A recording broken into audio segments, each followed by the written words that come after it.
শিল্পাঞ্চলগুলো, ওখানে কিন্তু এই বেকার শ্রমিকের মানে ওই কোনো না কোনো কারখানা থেকে ঝরে পড়া শ্রমিক, অথবা তার হয়তো তার পরিবারের তার স্ত্রী বা বোন চাকরি করে, সে হয়তো এসেছিল চাকরি খুঁজতে, সে চাকরি পাচ্ছে না। বাংলাদেশে কিন্তু বেকার মানুষদের আপনার ডেমনস্ট্রেশন কাজের জন্য এটা অনেক আগে হতো, কিন্তু এখন খুব বেশি হয় না।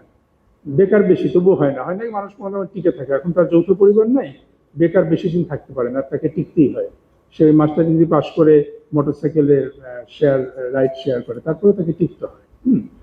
কিন্তু ওই ওই শিল্পাঞ্চলগুলোর চিত্রটা একটু আমরা আলাদা ধরলাম। এটা ধরার একটা বড় কারণ হচ্ছে গত প্রায় 2 দশক যাবৎ, বিশেষ করে 1 দশক যাবৎ এরা সিপিডি গবেষণা একবার এসেছে, আমরাও দেখেছি এটা, বিএস থেকেও আমরা গবেষণা দেখেছি যে এই যে জ্যাকার মেশিনগুলো আসার পরে কিন্তু অটোমেশনের কারণে কিন্তু প্রচুর শ্রমিক ঝরে পড়েছে, এবং তারা কিন্তু ওইখানেই আছে। আমাদের সংস্কৃতি একবার ঢাকায় আসলে আর গ্রামে পেয়ে যাই না আমরা, খুব ভালো অবস্থায় না পড়লে। তা আমরা কয়েকজন, আমি যখন বিজেপির কয়েকজন প্রাক্তন নেতৃবৃন্দের সাথে বসলাম প্রথমে বোঝার জন্য যে আসলে রিপোর্টটা তো আমরা করবো সময় ইস্যুতে, কিন্তু শিল্পতের সাথে যুক্ত, তখন একটা প্রশ্ন আমার মধ্যে আসলে এই যে অটোমেশনের কারণে যারা ঝরে পড়লো, বিজেএমএ বা বিকেএমএ অথবা ইন্ডাস্ট্রিয়াল অ্যাসোসিয়েশন গুলো, অর্থাৎ ইন্ডাস্ট্রি, আমি অ্যাসোসিয়েশন বাদ দিই, অ্যাজ এ হোল ইন্ডাস্ট্রি কি সরকারকে জানিয়েছে কিনা যে আমাদের আগামী 15 বছরে বা 20 বছরে এই মেশিন আমাদের আনতে হবে, প্রতিযোগিতায় টিকতে হলে মেশিন আনতেই হবে, অটোমেশন হতেই হবে প্রতিযোগিতায় টিকতে হলে।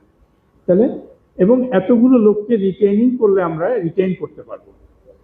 আমার এক্সিস্টিং ওয়ার্কফোর্সের মধ্যে এতজন লোককে আমরা যদি আপনারা প্রশিক্ষণ দেন তাহলে তারা থাকবে, আর এতজন লোককে কিন্তু চলে যেতেই হবে।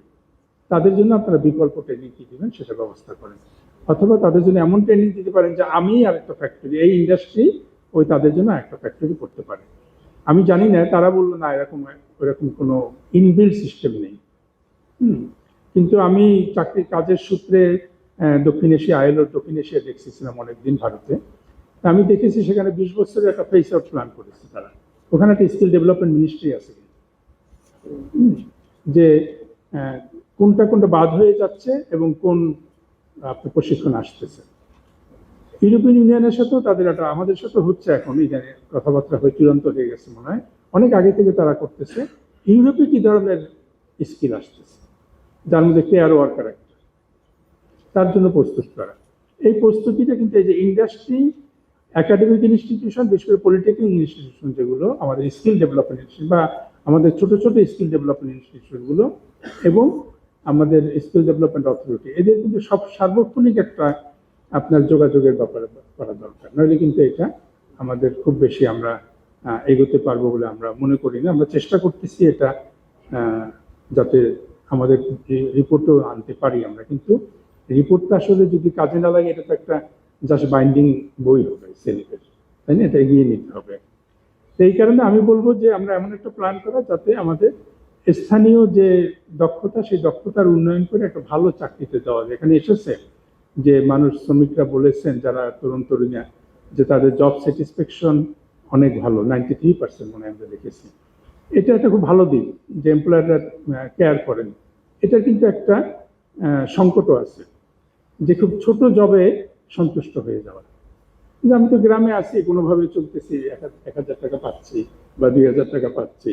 আবার উদ্যোক্তাও মনে করতেছে আমি গ্রামের 10টা মেয়েকে চাকরি দিয়েছি, তারা তো আছে, ভালো মোটামুটি আছে। এটা কিন্তু আসলে একটা শিল্পের বিকাশের জন্য, দক্ষতার বিকাশের জন্য, জাতির বিকাশের জন্য খুব এখনকার সময় হয়তো ভালো, কিন্তু খুব ভালো না। স্বপ্নটাকে বাড়াতে হবে।